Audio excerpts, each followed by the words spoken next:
Sodimac y Líder presentan Chilevisión Noticias Pluto TV.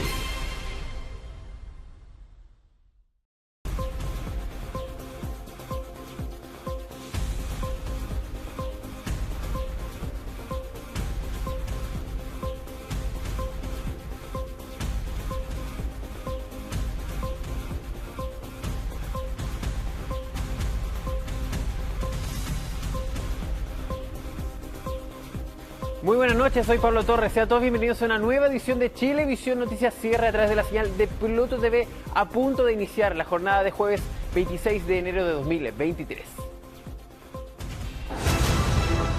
Vamos con la información policial del momento, porque hace algunas horas ocurrió un portonazo a una mujer en su domicilio en la comuna de Ñuñoa, aquí en la capital. Samuel Rojas nos tiene todos los detalles de lo ocurrido. Samuel, ¿cómo estás? Buenas noches. Buenas noches, Pablo. Un hecho que ocurrió cerca de las 21:30 horas, ahí en la comuna de Ñuñoa, específicamente en la calle Creciente Errázuriz. Hasta ahí había una mujer que estaba ingresando a su domicilio en su vehículo de color blanco. Las imágenes son bastante elocuentes en el actuar de los delincuentes. Llegan cerca de 5 o 6 adolescentes. Es eso lo que nos dicen principalmente los vecinos, que habrían sido todos menores de edad, o al menos que tendrían una edad inferior a los 20 años. Bueno, llegan, la intimidan al parecer con lo que serían armas de fuego, la golpean también ahí en la propia calle de este lugar en la comuna de Ñuñoa, y proceden a robarle su vehículo. Impresiona así que estos sujetos andaban a pie, no portaban ningún vehículo ni tampoco a alguien que los anduviera esperando después de haber realizado este delito. Pasemos a revisar de inmediato el ambiente de lo que fue esta encerrona en la comuna de Ñuñoa con una persona que grabó desde un edificio cercano al lugar.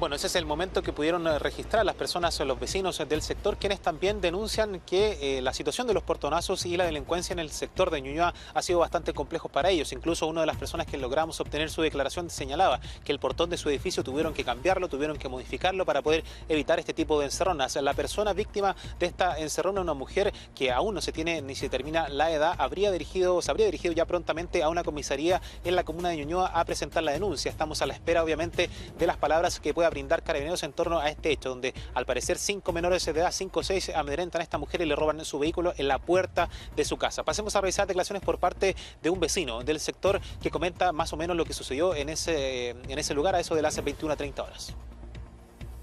Cerca de las 20 horas se activó un WhatsApp del edificio donde señalaban que habían entre 6 a 7 adolescentes con pistola y que lamentablemente asaltaron a la vecina de acá que está atrás y le robaron su auto. Se escucharon gritos cerca de niños de 16 años, por lo tanto ellos saben muy bien que si lo llegan a tomar o van a salir al rato, entonces ya salen con un objetivo que cumplen muy bien. Venían caminando, por lo que tengo entendido, porque se fueron solamente en un auto. Bueno, un objetivo que estos delincuentes lograron bastante rápidamente, debido a que esta mujer se encontraba sola, no opuso ninguna resistencia alguna. Estamos a la espera de la declaración de Carabineros, que al parecer ya ha podido llegar a nuestras manos, pero obviamente eso lo estaremos ampliando en las ediciones posteriores de Chilevisión Noticias, ya en la mañana, Pablo. Exactamente, hay que quedar atentos a la información y a la actualización de este caso. Samuel, muchas gracias por este completo informe. Que esté muy bien. Buenas noches. Buenas noches. Vamos a ir con una buena noticia para el bolsillo, porque los beneficiarios y beneficiarias del aporte familiar permanente, conocido también como el ex bono marzo, reciben el monto correspondiente al aporte cada año. Se trata de un dinero que se reajusta en febrero de cada año, como les decíamos, y que este 2023 no es la excepción, y el monto va a cambiar durante dicho mes. Va a tener una actualización debido a la inflación en nuestro país. ¿Cuál va a ser ese nuevo monto? Bueno, lo pueden conocer en nuestro sitio web chbnoticias.cl, donde tienen todo el detalle. Aquí les queremos mostrar esta información donde pueden consultar cuál va a ser el nuevo monto del ex bono marzo, que todavía es conocido como el bono marzo. La información aquí en chbnoticias.cl, encuentran todos los detalles en nuestra sección de ayuda. Y durante ayer miércoles se llevó a cabo un operativo que terminó con un local clausurado en la comuna de San Miguel, también aquí en la capital. José Rojas nos tiene los detalles. José, ¿cómo está? Buenas noches. Así es, Pablo, buenas noches. Una fiscalización integral que tuvo lugar en la comuna de San Miguel, que principalmente fue enfocada a la fiscalización de locales comerciales. Específicamente, 4 locales comerciales fueron los que fiscalizaron las entidades apropiadas en la calle El Llano, Subercasó, cercano a la misma estación de metro en la comuna de San Miguel, estación de metro El Llano.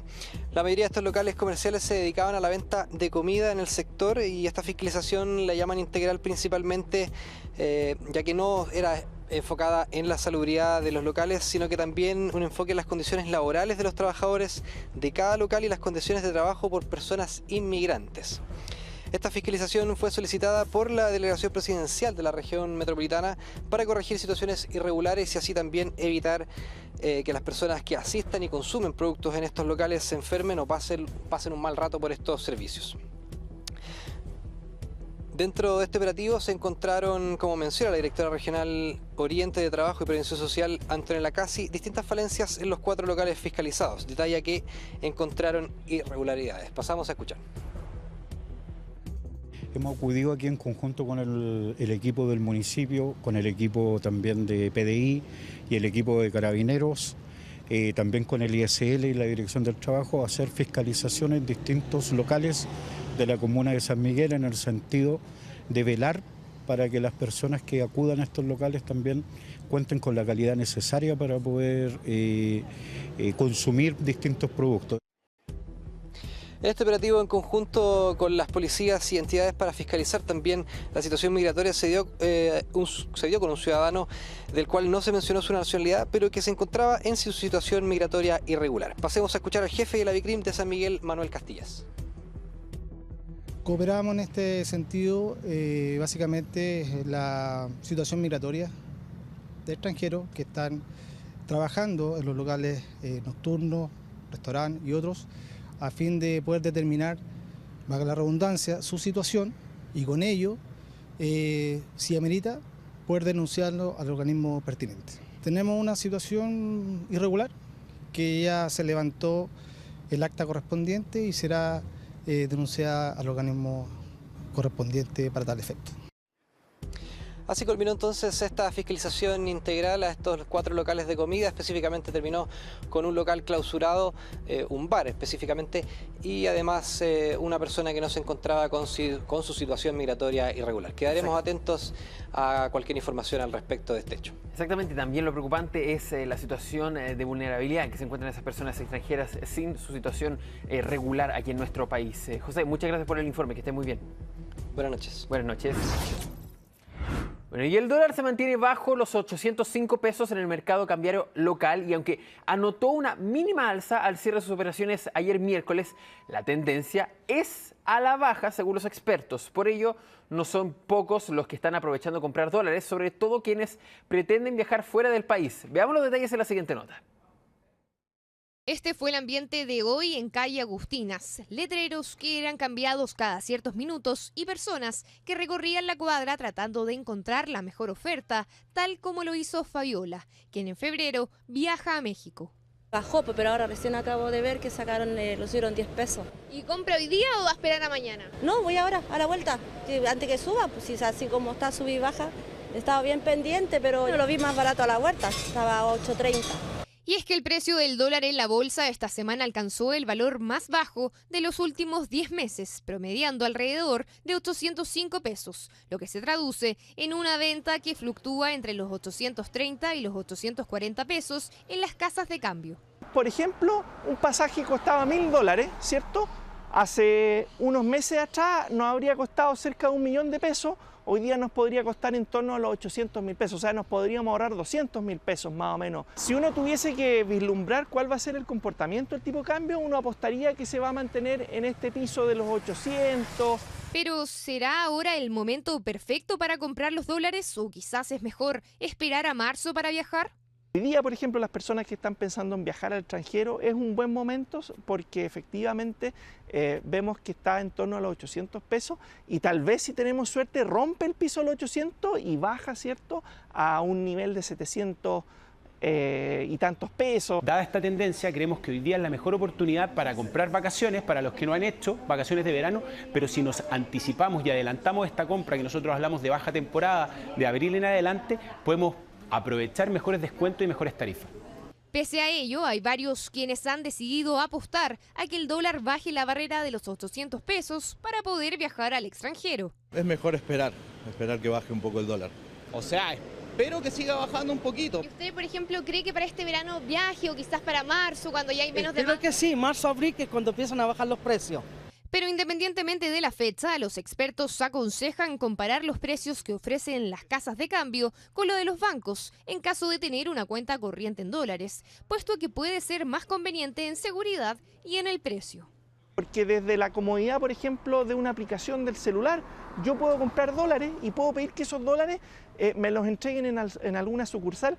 Por lo tanto, hoy día es una buena oportunidad adquirir dólares, ¿cierto?, en bancos, porque ellos están transando a precios bastante competitivos. De hecho, nosotros hicimos el ejercicio y en 2 bancos encontramos la venta de dólar por debajo de los 820 pesos, precio inferior a lo ofrecido en las casas de cambio, donde la venta promedio está en los 835. Así que ya sabe, si usted viaja pronto, es mejor asegurarse ahora y, como siempre, cotizar antes de comprar. No somos pocos los que estamos preocupados por la fluctuación del dólar. Ojalá para los viajeros baje mucho más. Vamos a conversar acerca de este tema y cómo sacarle provecho para quienes puedan viajar fuera del país. Nos vamos a contactar con Rodrigo Palma, economista de la Universidad de Barcelona y también docente de la Universidad Tecnológica Metropolitana. Rodrigo, ¿cómo estás? Bienvenido a Chilevisión Noticias. Hola Pablo, ¿cómo estás? Buenas noches. Rodrigo, lo primero, nuestro equipo también lo quiere saber. Mucha gente está interesada, quienes están en nuestro país. El dólar, ¿cree usted, va a romper esa barrera de los 800 pesos? Y en la nota decían, con suerte podría ser. ¿Cuál podría ser esa suerte para que se dé ese resultado? Mira, hoy día hemos recibido algunas noticias bastante positivas que podrían ir orientadas a eso. Primero tiene que ver con el incremento que tenía el valor del cobre desde el 6 de enero fundamentalmente, cuando tocó el piso más bajo, que fue aproximadamente 3,8 dólares la libra. Y hoy día está aproximadamente a 4,5, no 4,3. Por tanto, esa diferencia hace que el precio del dólar baje inmediatamente acá en Chile. Eso por un lado. Por otro lado, hoy el Banco Central de Canadá informó que subió su tasa de interés en solo 25 puntos base. Entonces el mercado está pensando que esta misma política es la que va a seguir la Fed de Estados Unidos, por tanto sería una buena noticia. Y eso efectivamente haría que el tipo de cambio debiese tender a quedarse en los 800 y incluso si pasan algunas cosas, si por ejemplo aumentase el precio del cobre nuevamente, podríamos observar una baja. Perfecto. Tenemos esta semana la reunión de política monetaria.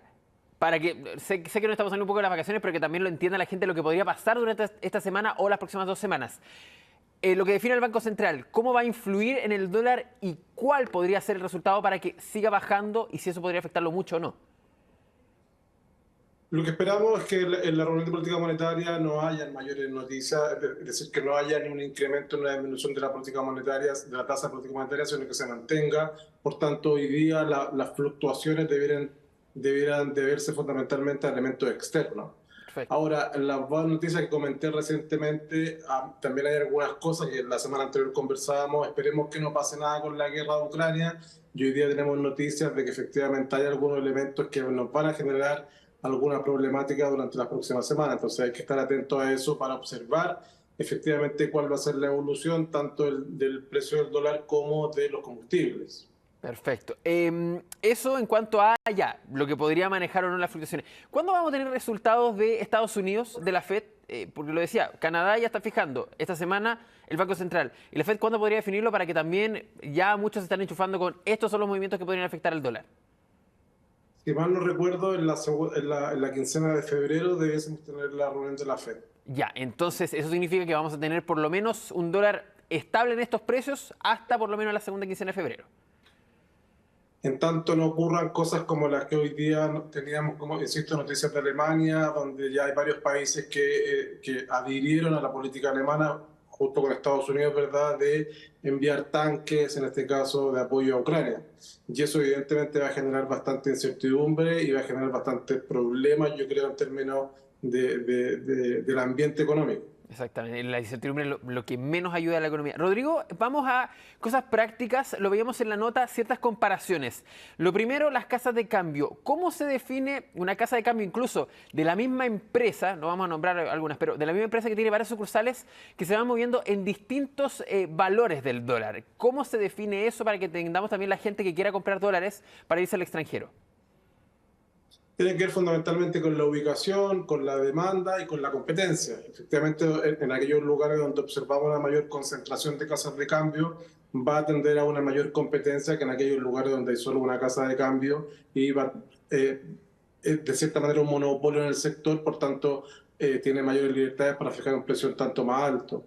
Entonces, efectivamente, dentro de las casas de cambio, lo normal es que uno se fuese a aquellos lugares donde hay una mayor competencia.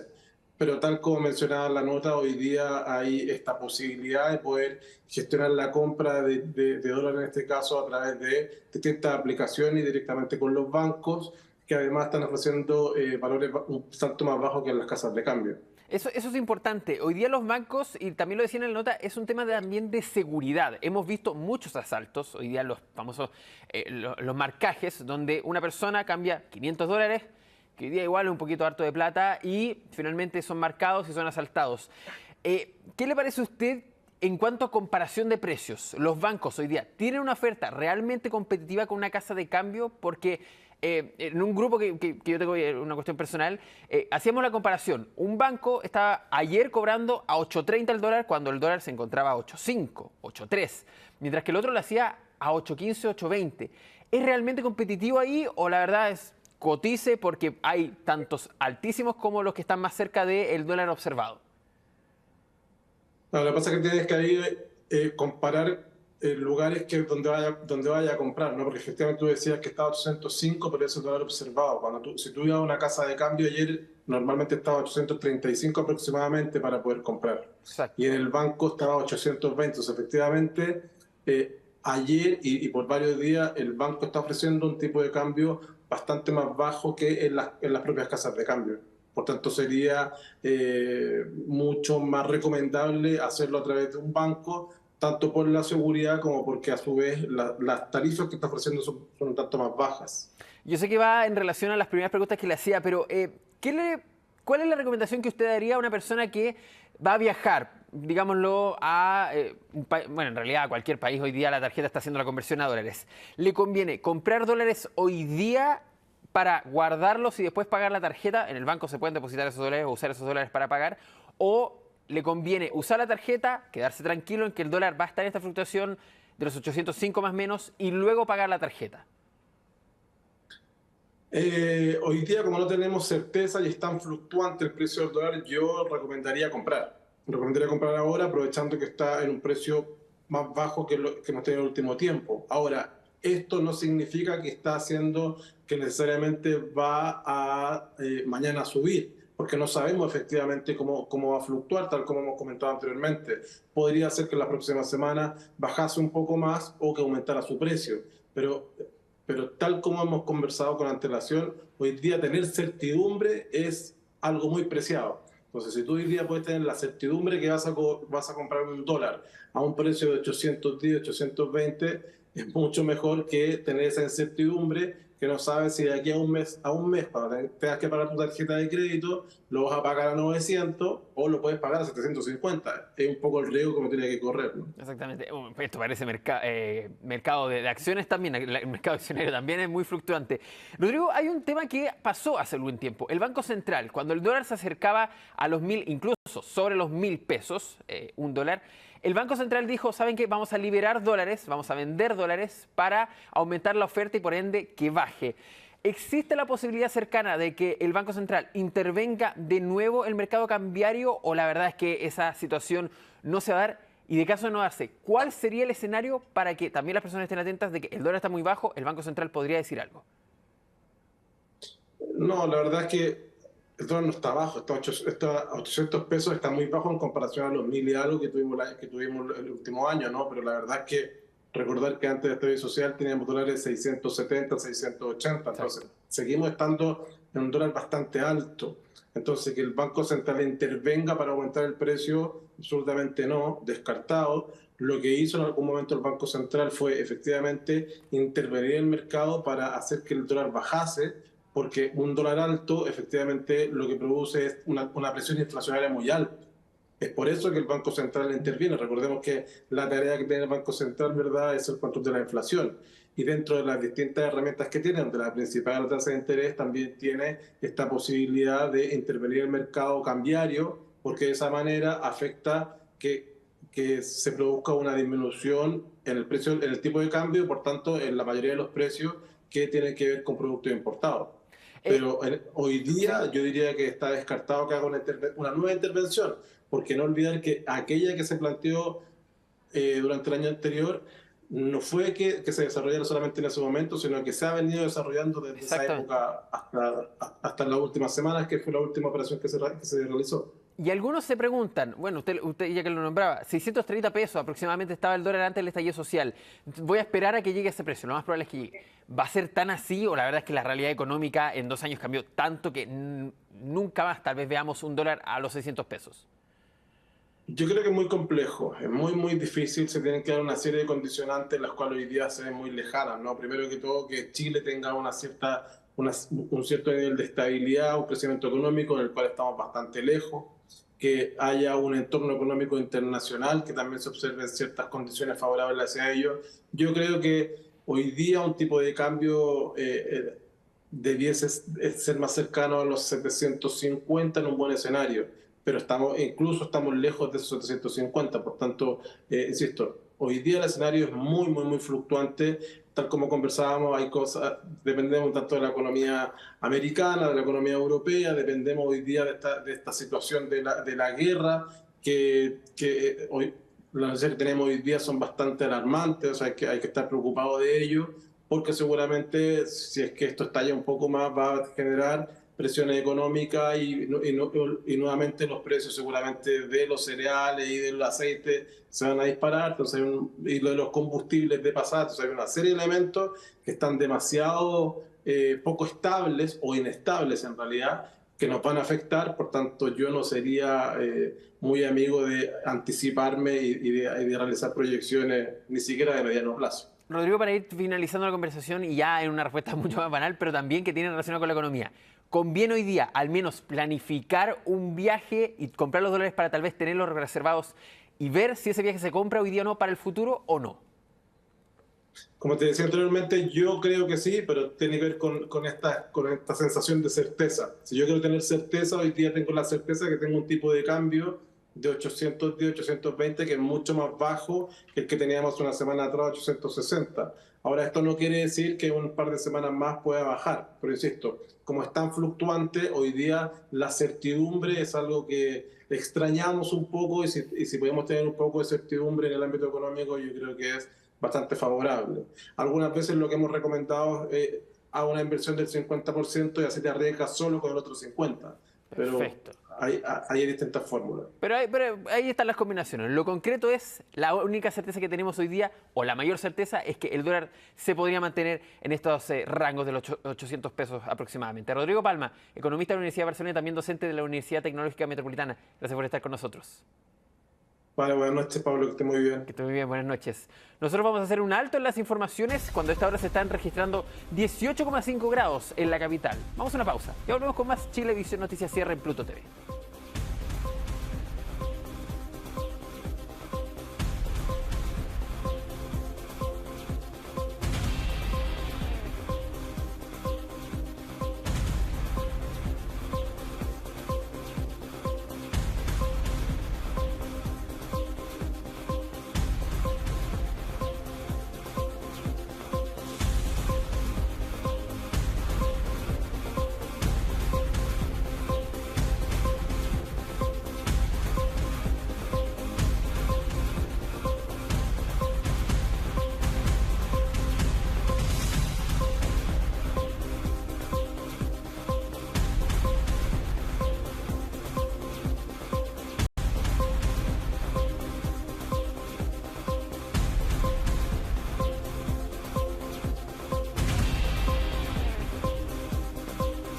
Vamos a pasar a la educación y el sexto estudio anual sobre uso de tecnologías en la educación justamente reveló que el uso de las herramientas digitales para la enseñanza aumentó un 54% tras el confinamiento por la pandemia de COVID-19 en el mundo. El informe consultó a 4.900 docentes de Latinoamérica y también de España de todas las etapas educativas y reveló que 1 de cada 3 profesores cree que la tecnología ayudó a crear comunidad entre los estudiantes y docentes durante la pandemia, pero también mostró un llamado de los docentes a que se mejore la conectividad, la infraestructura y también la formación en esta área, el uso de las tecnologías en la educación. Y entre los grandes desafíos que también ellos creen que se vendrán para el futuro en cuanto a los dispositivos electrónicos y enseñar en el mundo está el aprender justamente de manera autónoma con estos dispositivos, combatir la desinformación y también algo que parece muy particular, pero que es muy importante también, corregir las faltas de ortografía usando estos dispositivos. ¿Cuál fue el que más se utilizó por los estudiantes? El teléfono celular. Y cómo no, sí, básicamente hoy día tenemos nuestra vida. Queremos ahondar sobre este estudio, sobre este tema y también la realidad de Chile, pero también un poco de Latinoamérica. Vamos a tomar contacto con Isaías Sharon, psicólogo laboral y también doctor en educación de nuevas tecnologías. Isaías, ¿cómo está? Bienvenido a Chilevisión Noticias. ¿Está con nosotros ya? Hola, ¿qué tal, Pablo? Un gusto estar contigo nuevamente. Un placer saludarte. Gracias por estar ahí conectado. Isaías, lo primero, ¿qué le parecen estos resultados que finalmente hablan de una buena calificación, podríamos decirlo, o una nota tal vez un poco mejor de lo esperada en cuanto a las tecnologías y también la educación? Algo que muchas veces se dijo es el enemigo de las concentraciones de los estudiantes.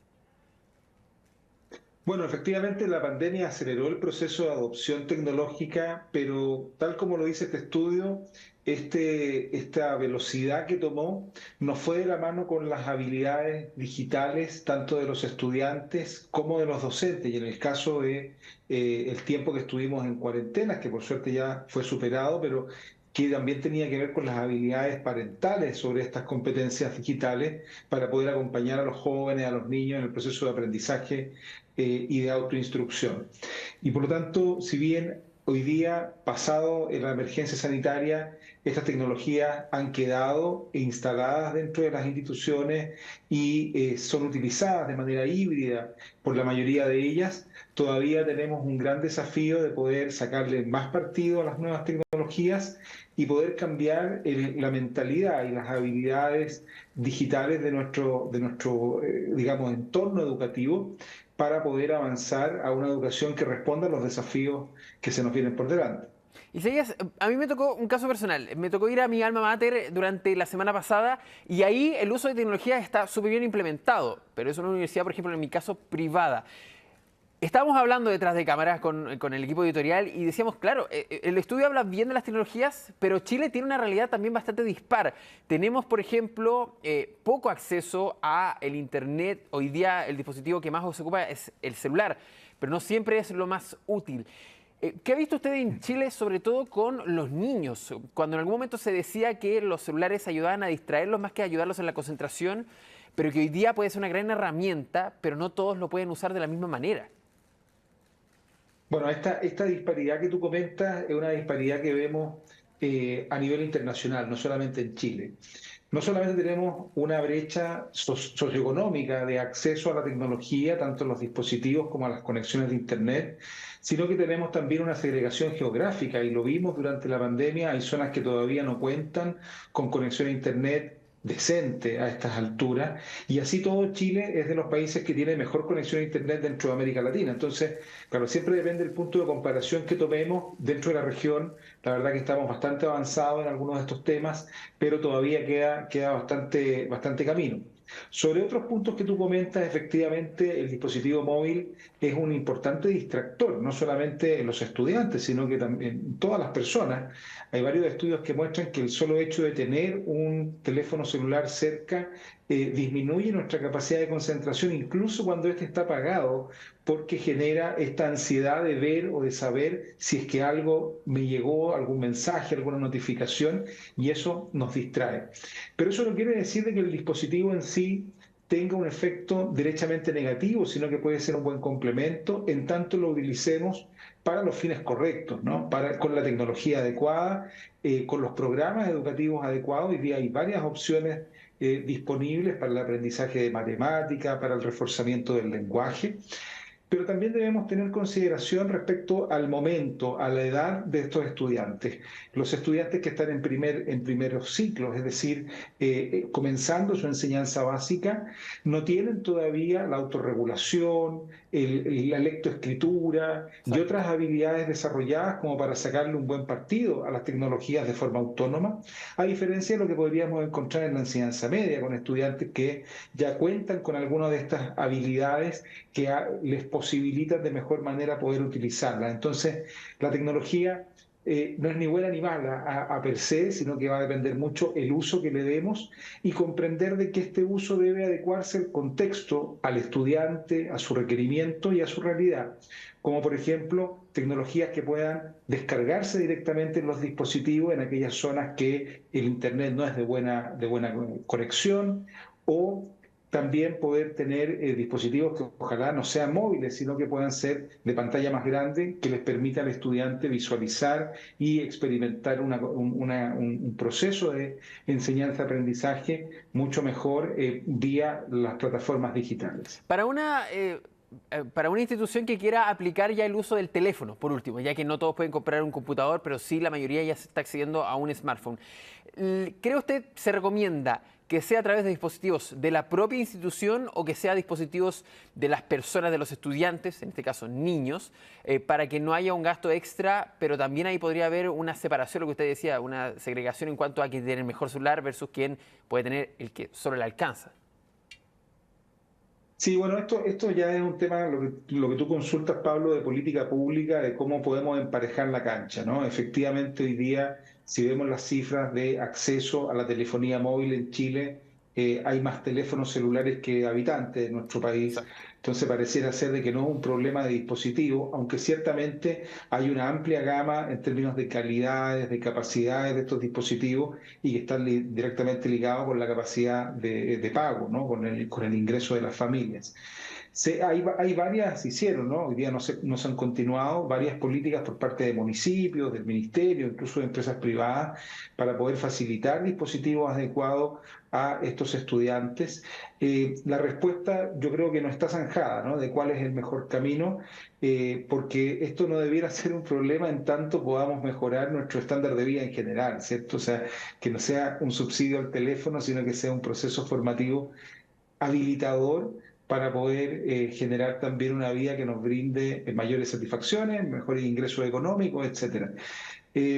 Ahí, sin duda, todavía el Estado tiene mucho que hacer, no solamente en transferencias directas, que es una política constante por parte del Estado, sino que, sobre todo, de poder, por ejemplo, convertir el Wi-Fi en zonas públicas como un bien de consumo público que pueda estar al alcance de todos los estudiantes y no ver lo que sabemos que sigue existiendo en zonas más alejadas, en zonas rurales, gente que derechamente no tiene acceso, aunque tenga el dispositivo, no tiene acceso a todas las plataformas y las tecnologías disponibles por no tener internet en esos lugares, asunto que la tecnología ha resuelto hace ya mucho tiempo gracias al internet satelital y otros servicios que sin duda el Estado puede acercar a las comunidades todavía para poder emparejar más la cancha.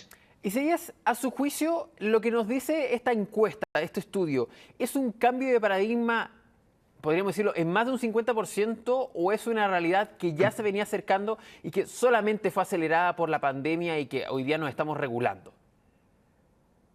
Sí, algunos estudios, Pablo, señalan de que la pandemia en esta materia aceleró el desarrollo en 7 años, ¿no? No solamente el desarrollo tecnológico, sino que también la adopción de las nuevas tecnologías.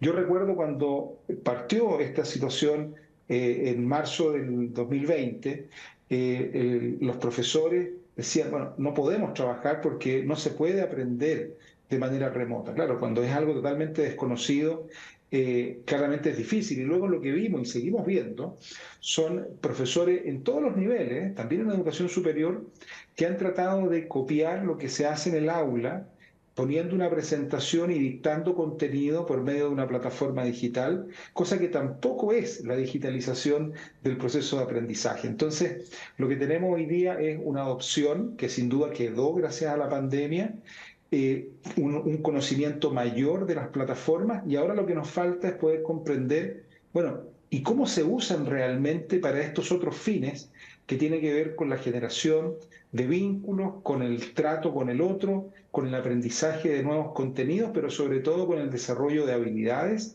que son las que nos abren la posibilidad a nuevos desempeños a todas las personas y también a los jóvenes que están en el sistema formativo y que son un desafío muy importante en la transferencia de manera digital, ya que las habilidades, las competencias requieren de manera importante un roce, un contacto con el otro, con personas que tengan esa habilidad y de quien yo pueda modelar, aprender estas cualidades para poder integrarlas. Y ahí hay un desafío importante que la tecnología todavía no resuelve del todo, la formulación docente tampoco, y donde se ven algunos atisbos de futuro bien interesantes, como por ejemplo todo lo que tiene que ver con los espacios del metaverso aplicados a la educación para poder tener una educación más inmersiva, con una experiencia sensorial distinta que nos permita poder aprender también el día de mañana de estas otras maneras. Y ya que usted lo nombra, el tema del metaverso, comparado por ejemplo uno ve en TikTok a profesores de Estados Unidos que son muy demostrativos. ¿El metaverso estará al nivel de eso o la verdad es que el toque humano, la cercanía humana, nunca va a poder ser reemplazada, ¿qué cree usted de las aulas? Mira, es interesante. Algunos dicen que con tanta tecnología, ¿en qué vamos a trabajar mañana? Y se asustan. Otros derechamente dicen, mira, la tecnología no es el camino, somos las personas, lo irreemplazable. Yo creo que tenemos que entender de que acá tiene que haber un mix. La tecnología no tiene ningún sentido sin los seres humanos en la interacción, ¿no? No hay plataformas digitales que cumplan un rol real si es que no hay una persona que las usa y otro que interactúa en el proceso. Entonces, lo que nosotros debiéramos avanzar, ya sea con metaverso o con diferentes tecnologías, es cómo estas nuevas innovaciones nos ayudan a potenciar nuestras habilidades humanas y no a reemplazarlas en ningún caso. Yo creo que los docentes van a seguir cumpliendo un rol fundamental en el sistema formativo, pero no los docentes con la mirada del siglo pasado, sino que los docentes con habilidades nuevas para poder desarrollar las competencias del presente y del futuro, usando tecnología, pero no dejando su rol, sino que mejorando su rol, apoyándose en estas nuevas herramientas disponibles hoy día. Lo mismo para los estudiantes. Vamos a tener que seguir aprendiendo constantemente. Y el asunto que tú mencionabas al inicio de esta conversación, cómo poder diferenciar, por ejemplo, en un mundo de tanto conocimiento a la mano. Antes se decía que el problema era el acceso al conocimiento, hoy día está a un clic, ¿no? Y nos damos cuenta que el problema parece no ser ese, sino que es la capacidad, por ejemplo, de discernimiento, de definir, de poder darnos cuenta qué información es certera y cuál es mentira en un mundo repleto de fake news, y también poder hacer algo útil con ese conocimiento para no ser grandes almacenes de datos freak que en realidad no nos cambian en nada la vida y no nos sirven de mucho. Entonces tenemos que usar la tecnología como un aliado. No vamos a ser reemplazados por ella, lo dudo mucho, no va a ser así en la educación. Y aquellas instituciones que avancen a una educación 100% digitalizada, con esto no digo que sea 100% remota, digo 100% sin personas, ¿no? Del otro lado del proceso de aprendizaje, van a ser las instituciones de baja calidad, y las de alta calidad van a ser justamente las experiencias premium de encontrarse con un otro y poder compartir en un espacio de interacción humana. Ahí tenemos que recoger el guante nosotros los periodistas, el tema de la desinformación y cómo combatirla y también cómo simplificarla a todos los públicos, también una labor que tenemos todos los medios de comunicación. Isaías Sharon, psicólogo laboral y también doctor en educación y nuevas tecnologías, gracias por estar con nosotros. Muchas gracias, Pablo, un gran abrazo para ti. Que esté muy bien, un abrazo, cuídese.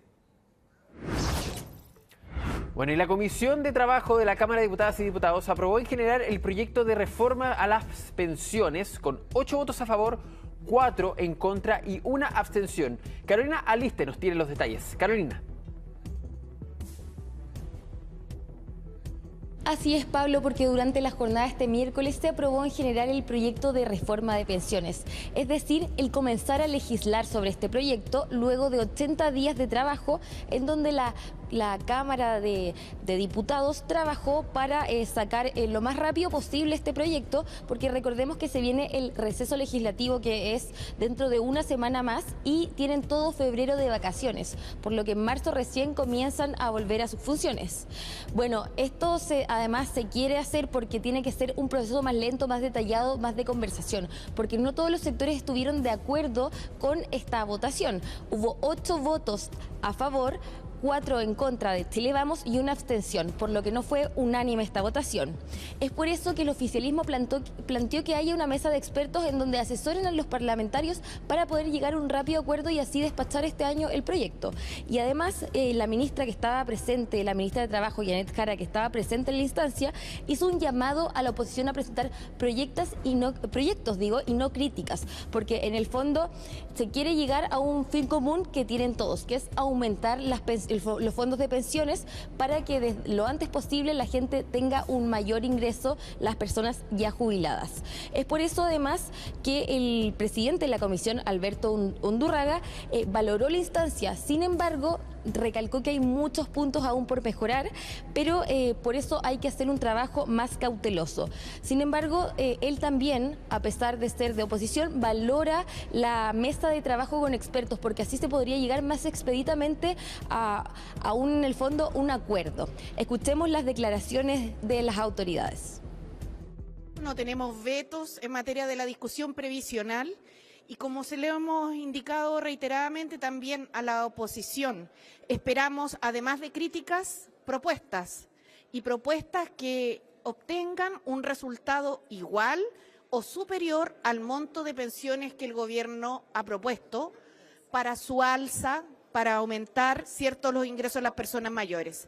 Tenemos toda la disponibilidad a que se hagan propuestas, a recibirlas, a conversarlas, con la, por cierto, mirada puesta en el objetivo principal, que es reformar el sistema de pensiones para que cambie, para que salga del extremo y para que mejore sustantivamente el monto de las pensiones.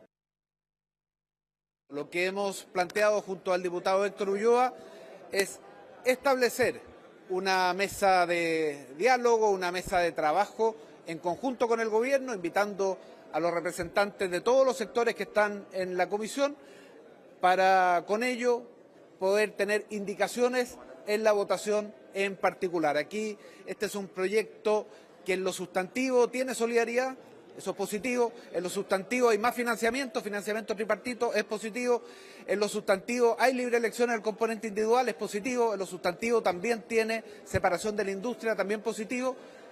Sin embargo, tiene muchos aspectos que deben corregirse en la discusión en particular. Valoraciones del proyecto en general, que aún es el primer precedente para comenzar a tramitar este proyecto de ley, porque queda muchas etapas por pasar que comenzarían a discutir, norma por norma durante abril. Estas normas tendrán varias propuestas que presentadas por ambos sectores políticos, como el que haya un sistema mixto, es decir, que tanto sector público como privado estén en la tramitación de pensiones, y en el fondo sería un 6% de administración estatal que vendría desde los empleadores y una empresa privada, además, fiscalizar en el fondo el cumplimiento de esto. Además, también este proyecto busca aumentar la pensión universal garantizada con el fin, en el fondo, de que llegue a 250.000 para aumentar así todos los paquetes que vienen con esta propuesta. Además, en el fondo, esta aprobación en particular sería desde cada norma para llegar a unas pensiones de sistema mixto, que es lo que busca, que recordemos que también fue la propuesta de gobierno del oficialismo.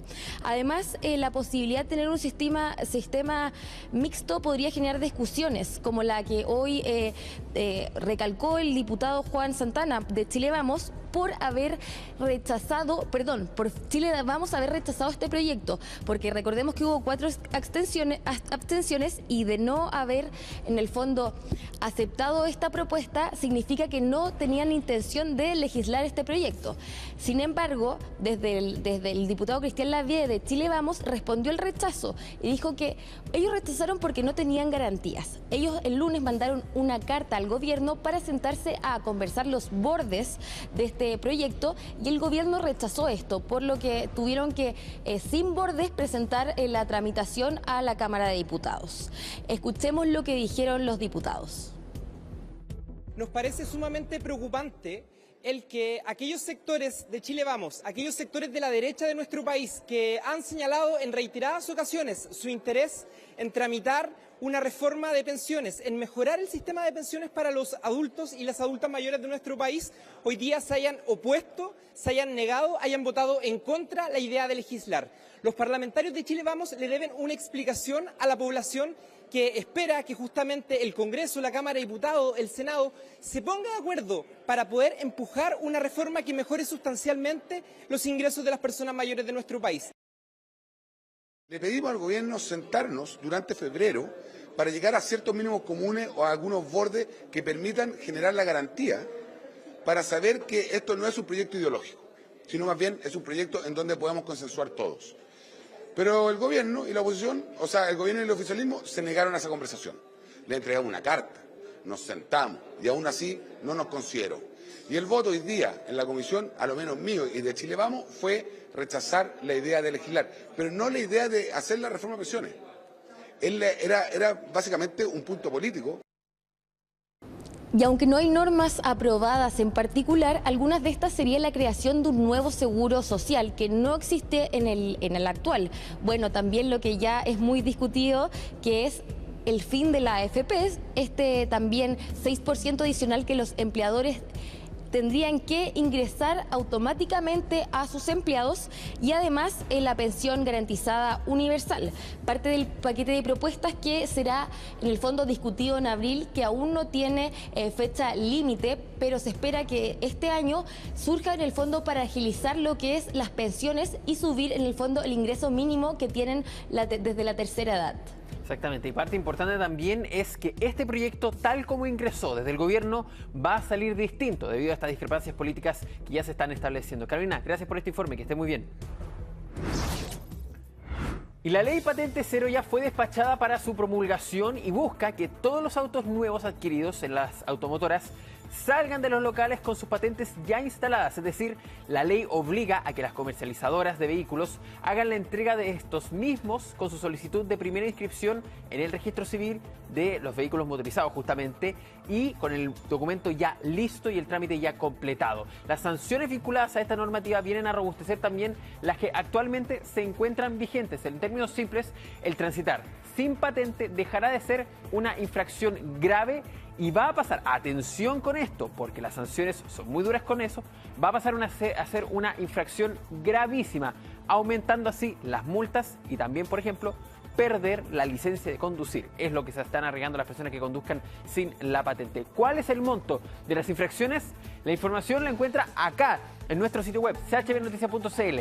Si no le duele por perder el documento, le puede doler tal vez por el bolsillo. Y esos montos los puede encontrar acá, con esta ley patente 0 días. Es una normativa que está ayudando, obviamente, a evitar los robos de vehículos y también a que circulen sin patentes y sean los que se fomenten la delincuencia, los censorronas, los portonazos en nuestro país. Esta información la encuentra en nuestro sitio web, chbnoticias.cl. Nosotros vamos a una pausa. Ya volvemos con más Chilevisión Noticias Cierre en Pluto TV. Con Marvel R. Sodimac, temporada de verano. Y hay un líder para todos tus veranos. Están presentando Chilevisión Noticias Pluto TV.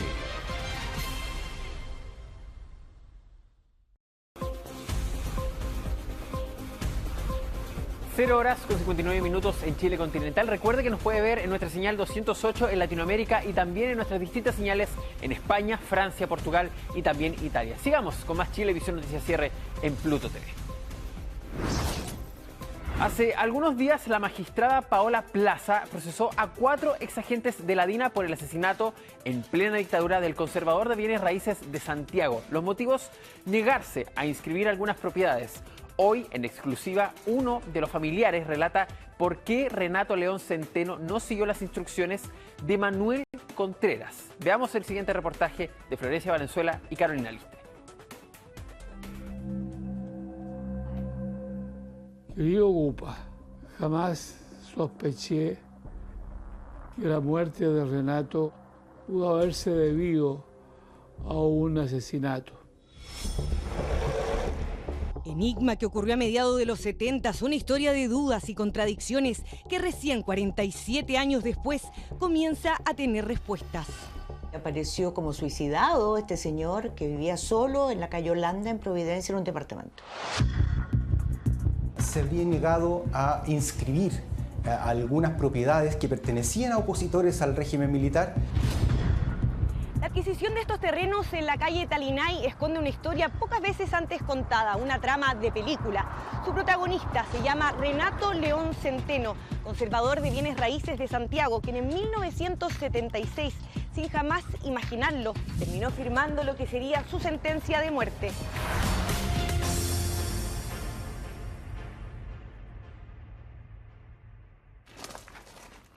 Hola. Hola, ¿cómo estás? Muy viejo. Adelante, por favor. La memoria de Gustavo León a sus 93 años es envidiable. Aquí tengo algunos recuerdillos que escribí. Y si bien hay cosas que a veces olvida, lo que nunca se ha borrado de su mente es lo que sucedió con el conservador de bienes raíces Renato León Centeno, su tío. Pero para él un padre, dado que fue él quien lo crió después de que falleciera el suyo cuando tenía 15 años. Viví en su casa, él me acogió. Se preocupaba de mí y se preocupaba de mi futuro, hasta que me puso en la escuela militar, donde conocí a varios de estos ciudadanos. Toda su familia era partidaria de la dictadura, como no, si su abuelo y otro tío habían sido militares. Pero Gustavo cuenta tenía enemigos en el ejército. Tras enterarse que estaba en una lista negra, partió rumbo a España. Era 1974. Entonces usted se va a España y usted mantuvo contacto siempre con Renato León Centeno. Sí, y me fue a ver también. Y me habló muy bien de Pinochet. El conservador de bienes raíces de Santiago lo fue a ver a Barcelona en 1976. Fue ahí que le comentó un hecho curioso. En ese momento, para ellos, una simple anécdota. Un oficial del ejército había llegado a su oficina con unas escrituras. Me contó que un oficial de ejército le había dicho que su general, no especificó cuál, dijo: mi general tiene mucho interés en estas escrituras. Que podía ser Manuel Contreras también. Claro, era Contreras. El conservador estudió minuciosamente las escrituras de las propiedades, pero no lo convencían. La periodista Mónica González en aquella época investigó varias aristas de la dictadura. Dice que este episodio podría ser parte de las sociedades pantallas que tenía la DINA. Una de esas empresas es la sociedad 10 Lobos y compañía, que solo tiene propiedades. Propiedades que en algún momento pertenecieron a personas que fueron detenidas, ejecutadas o desaparecidas, y que la DINA se las arrebató. Según dicen, Renato León Centeno era un hombre muy correcto, derecho, estudió leyes en la Universidad de Chile, luego trabajó en el archivero judicial, hasta que en 1970 llegó a ser el conservador de Santiago. Ese oficial que le dijo que mi general tiene mucho interés en esto, volvió al día siguiente y le dijo: mire, no puedo inscribir esto, son totalmente anómalas, no son legales, no puedo inscribirlo. Esa fue su sentencia de muerte. Años 70. Ese mismo año, en 1976, a puerta del toque de queda, Pinochet asistía al Festival de Viña, evento que mostraba lo mejor de Chile al resto del mundo. Señoras y señores, en este instante Arriba hasta el recinto de la Quinta Vergara, Su Excelencia el Presidente de la República. En ese mismo periodo, pero en Vitacura, en una casa en Locurro, el norteamericano Michael Townley, junto a su esposa, la escritora Mariana Callejas, desarrollaban un proyecto llamado Andrea, un plan tan siniestro que es investigado por años y que incluso ha inspirado series. Muchas gracias. Para mí es un honor haber recibido este galardón, que me ubica a la misma altura que grandes, enormes escritores. Al mismo tiempo que en la casa de Locurro realizaban tertulias literarias, en un lugar escondido funcionaba un laboratorio a cargo del agente de la DINA, el químico Eugenio Berríos. Ahí se fabricaba el famoso y mortal gas sarín. Que decían que era un arma de guerra, ¿no? Para la cuasi guerra con Argentina en el 78. Bueno, se usó pues, se usó para como digo, asesinar a personajes molestos. Es más, en septiembre de ese año, Michael Townley tomó un avión rumbo a Estados Unidos. Llevaba con él un frasco del perfume Chanel número 5, pero lleno de gasarín. El objetivo, matar al ex canciller socialista Orlando Letelier. Nunca se supo por qué, pero finalmente lo mataron de otra forma. El vehículo terminó con su vida. De todos modos, eso no impidió que otras personas murieran a causa de este gas, considerado un arma química. A 2 meses de la muerte de Letelier, cuando el conservador Renato León Centeno estaba de visita donde su sobrino en España, comentó que se había sentido algo perseguido, pero jamás sospechó que estaba en peligro por no haber firmado las escrituras.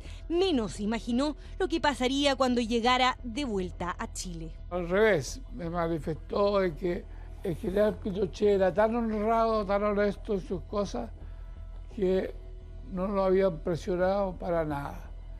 En cualquier otro gobierno de la democracia, algo me habrían hecho. Y se lo hicieron después. En este departamento, ubicado en la calle Holanda, en la comuna de Providencia, vivía el conservador de bienes raíces. Tenía 69 años, era la madrugada, entre el 29 y 30 de noviembre. De manera inédita, 47 años después, a raíz de una querella interpuesta por la familia, hace algunos días, la magistrada Paola Plaza procesó a 4 exagentes de la DINA por el asesinato del conservador de bienes raíces.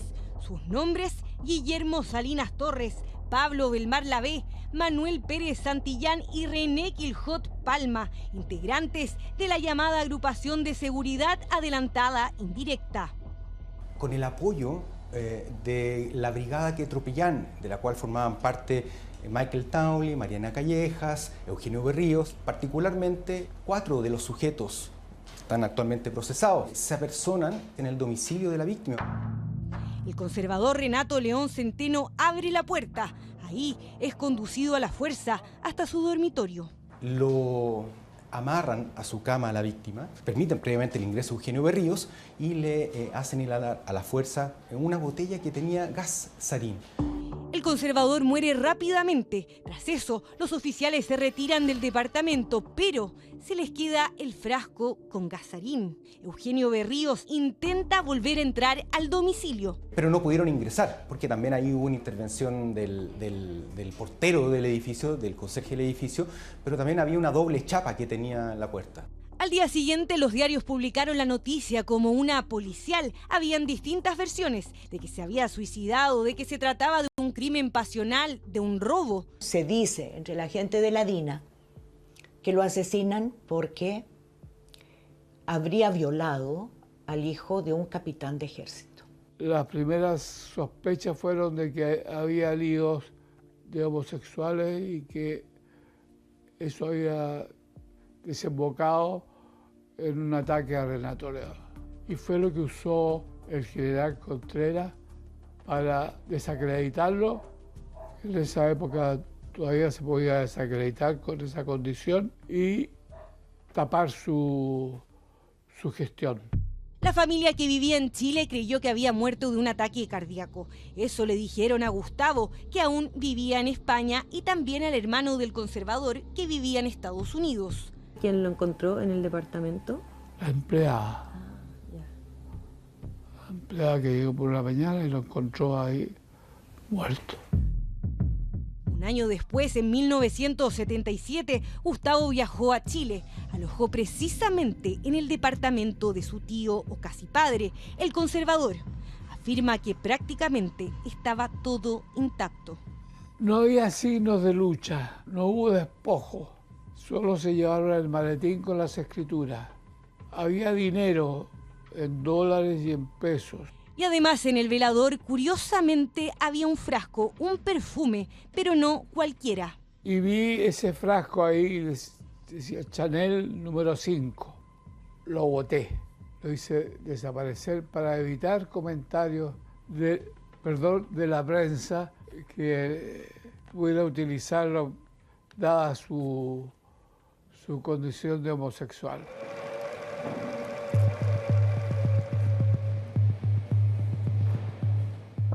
Nunca más habló del crimen hasta que, a principios de los 90, a través de una investigación del ministro Bañados por el caso Letelier, se empezaron a conocer los verdaderos detalles de la muerte del conservador. Ahí Michael Townley reveló que se proporcionó gas sarín para matarlo. Pero no solo eso, accedimos en exclusiva a la transcripción de la declaración de Townley y esto fue lo que dijo. Me parece que en algunos escritos que he leído se ha sugerido que tenía negocios con la DINA o que la DINA se las arregló para tomarle bienes acerca de los cuales él estaba creando problemas. Estaba convirtiéndose en una molestia y personas de la DINA debían eliminarlo o asesinarlo. Nunca nadie investigó, aun cuando los hechos fueron denunciados el año 77 al sexto juzgado del crimen de Santiago. Yo esperaba que la Corte levantara un juicio y averiguara, pero no hizo absolutamente nada. Hasta que en 1993 el diario La Segunda publicó este reportaje realizado por la periodista Cheri Salaquet. Titulaba ¿Quién mató al conservador de bienes raíces Renato León? Lo primero que hice fue conseguirme el certificado de defunción, que nunca había sido dado a conocer. Y ahí decía que él había muerto de una toxemia aguda inespecífica. Y ahí conseguí contactar a su hermano, don Guillermo León. El hermano del conservador Guillermo al momento de la entrevista tenía 77 años y vivía en Estados Unidos desde principios de los 70.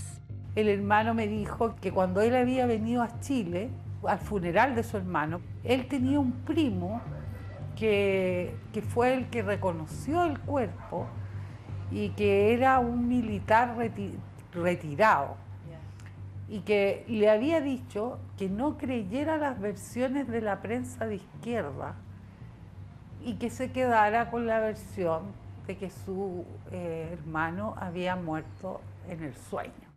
Y finalmente se quedó con esa versión, hasta que en los 90 se empezaron a saber más detalles. Tras esa entrevista, le mandó esta carta a su sobrino Gustavo, quien seguía viviendo en España. Querido Gupa, jamás sospeché que la muerte de Renato pudo haberse debido a un asesinato. En esa carta le plantea la duda. ¿Cuál fue el verdadero motivo del crimen y quién en la DINA lo mató? Según el procesamiento que realizó la ministra Paola Plaza, los integrantes de la DINA le habrían dado muerte tras haberse negado a inscribir y traspasar ilegalmente unas viviendas ubicadas en el sector de Talinay, en Peñalolén, así como también unos terrenos ubicados en La Reina. ¿Usted no sabe qué terrenos son los que finalmente se inscribieron o se negó a inscribir? No. Que se quiso inscribir, no. Claro. La calle Talinay actualmente queda en La Reina, justo al límite con Peñalolén. Aquí hoy está el club de campo militar, también hay varios condominios con viviendas de militares. En una de ellas vivía incluso Manuel Contreras. Pero, ¿cómo llegaron estas propiedades a manos del ejército? Fuimos al conservador de bienes raíces. Lo único que encontramos es el registro de expropiación del año 1967. Después de eso, no hay más registros. No se sabe cómo llegaron a manos de los militares. Bueno, Renato León Centeno se llevó su secreto. Se llevó esos secretos porque no se pudo identificar cuáles fueron los grandes paños que él no quiso inscribir y que seguramente otros sí inscribieron. Yo considero un mártir de la justicia. Aún falta saber si las defensas intentarán revocar el auto de procesamiento. Por ahora, solo se sabe que los 4 procesados por la ministra Paola Plaza se encuentran en libertad tras haber pasado unos días en prisión preventiva. Sus abogados no estuvieron disponibles para una entrevista.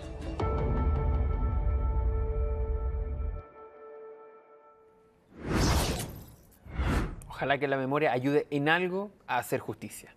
Turistas en el lago Ranco captaron la presencia de algo muy cerca de la superficie del agua sin saber exactamente de qué se trataba. El registro se ha viralizado en redes sociales, donde ya hace la comparación con el misterio del monstruo del lago Ness. ¿Qué fue lo que se vio en el lago Ranco? La explicación en la siguiente nota. Parecía un pacífico paseo en el lago Ranco para Carmen y su familia, pero...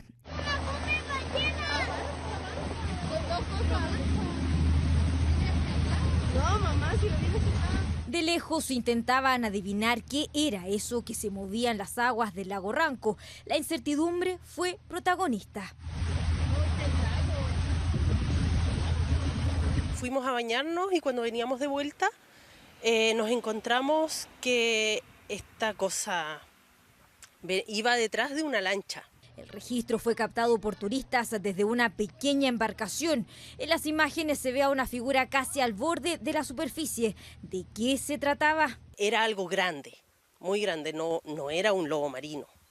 No era algo que se ve comúnmente en el mar o en el lago. Esto era muy grande, de muchos metros. La verdad es que yo años atrás sí había visto algo parecido, en la misma parte donde los vimos. Pero ahora lo vi desde más cerca y el tamaño era gigante. Para algunos resultó casi inevitable pensar en el monstruo del lago Ness, esa criatura de cuello grande, largo y con jorobas que sobresalían del agua y que se dice habitaba en las tierras altas de Escocia. Se creyó que podía ser una ballena primitiva o una especie de dinosaurio. Nunca se comprobó su existencia y la fotografía que se tenía de él resultó ser un fraude. Al momento de ver algo extraño en las aguas, su imagen viene a la memoria. Generado bastante inquietud en realidad. De repente hubieron días que hacíamos dedos y las personas preguntaban, oye, ¿eso qué es? ¿Es seguro? ¿Nos podemos meter al lago? ¿Hay algún problema? Lo más probable, creo yo, que puede ser un lobo marino. Puede haber sido a lo mejor un ejemplar macho, adulto ya, los cuales son de gran envergadura. En definitiva, uno tiene que pensar que el lobo marino tiene este movimiento al momento de nadar, que en definitiva también le sirve para poder observar si es que hay algún tipo de depredador que no pueda ver en la parte superior del agua. También puede, precisamente para orientarse para dónde ir, también para poder respirar. Aunque quienes lo vieron dicen que no son lobos marinos, según expertos, dada la geografía del lugar y la proximidad al río Bueno que desemboca en el mar, lo más probable es que se tratara de un lobo extraviado. Y esta falta de alimento muchas veces en los bordes costeros hacen que los animales empiecen a buscar. Pero no es el único animal marino que sorprendió. Hoy está ahí al ladito, mira.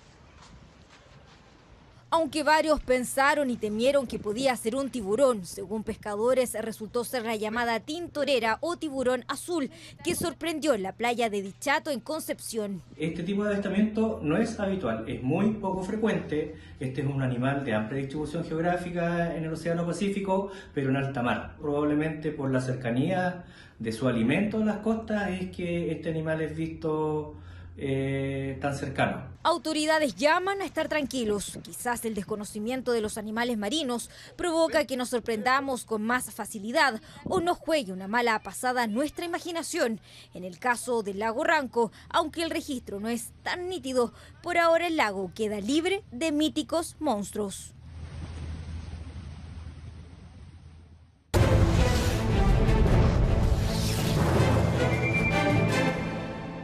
Ya están los 24 expertos y expertas del Consejo Constitucional. Ayer fue el Senado el que ratificó a los otros 12 integrantes en un día de intensas negociaciones que tuvieron a los partidos definiendo los nombres hasta último minuto. Los detalles los vemos a continuación.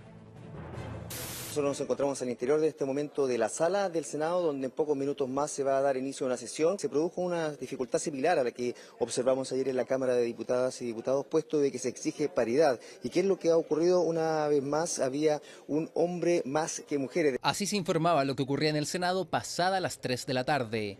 Y es que la tensión y negociaciones serán máximas, incluso al interior de la sala. De Renovación Nacional tienen que realizar un cambio y asignar a una mujer. Pero no solo en la oposición se registraban reuniones en búsqueda de acuerdos. En el oficialismo y la DC también habían problemas con la paridad, lo que hacía imposible que la lista definitiva fuera votada. Mientras tanto, se ratificaba el Comité Técnico de Admisibilidad, más conocido como el árbitro.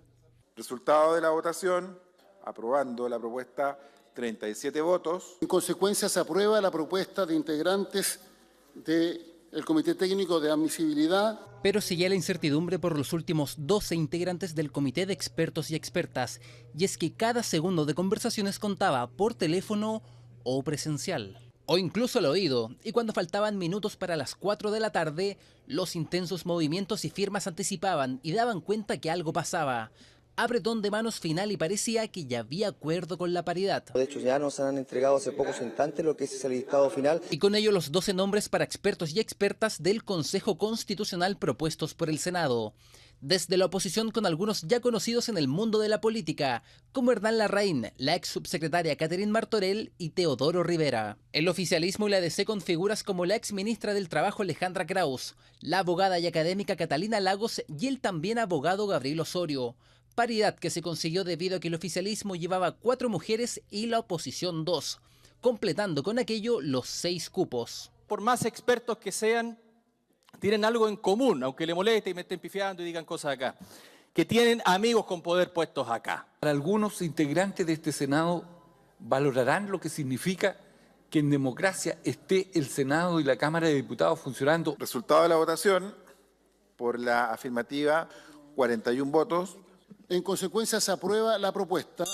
Y con ello se termina el proceso de elección de expertos y expertas, además del Comité de Admisibilidad por parte del Congreso. Destacar al menos desde el punto de vista del esfuerzo que hicimos para ponernos de acuerdo todos los que pensamos distinto en esto, para darle un marco hacia adelante, y al menos del Partido por la Democracia creo que hemos propuesto nombres de manera paritaria. Los senadores que hemos logrado la votación para aprobar cada uno de estos nombramientos, entendemos que nace entonces de un acuerdo con moderación, con prudencia, con equilibrio. Expertos y expertas que no solamente tendrán el rol de redactar el anteproyecto que servirá como base para la discusión y redacción del nuevo texto constitucional, podrán modificar el reglamento del Consejo, al igual que este y el Comité de Admisibilidad, previo acuerdo del Congreso, además de tener derecho a voz en las sesiones del Consejo Constitucional, entre otras cosas.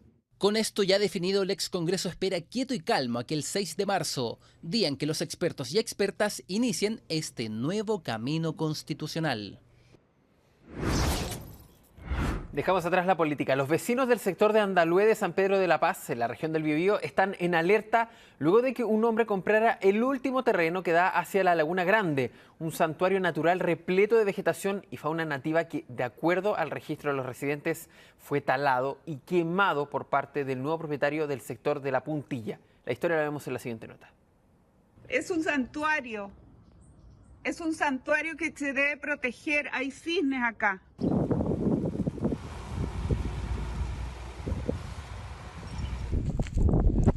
Botaron todos los árboles.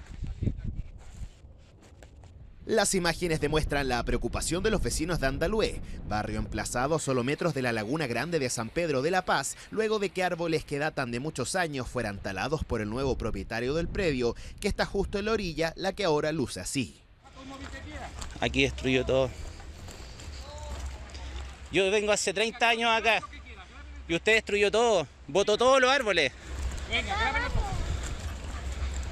Ana es una de las denunciantes. Vecina de la Laguna Grande hace varios años, temerosa nos muestra el sector afectado y hace su propio análisis de lo que ha sido en estos últimos días tras el corte de estos árboles. Primero nos impidieron el paso al muelle que teníamos. Este es un camino de la comunidad de San Pedro que todos aprovechamos para salir a pasear los fines de semana, qué sé yo, y empezó de a poquitito, ¿cierto?, a prohibírsenos la entrada. Y ahora lo último, como guinda de la torta, es que talaron todos los árboles que estaban en la orilla. Claro que el problema no concluye ahí. Tras la tala de los árboles vino una quema de los residuos que incluso estaban depositados en el lago. Momentos de alerta que vivieron Ana y otros vecinos.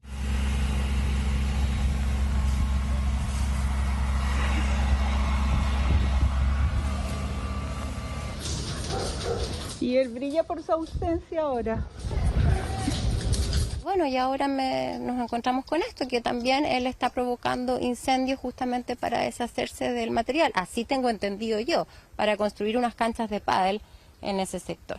No tengo palabras, la verdad, es que acabaron con todo. O sea, una persona que de un momento a otro en 2 años vino, cerró, se adueñó, quemó los árboles, cortó árboles, está generando incendios ahora. Mediante una acción legal pretenden impedir futuras construcciones en lo que ahora es un terreno sin árboles. Esto tras el decreto de bienes nacionales que en 2022 decretó la Laguna Grande Santuario de la Naturaleza.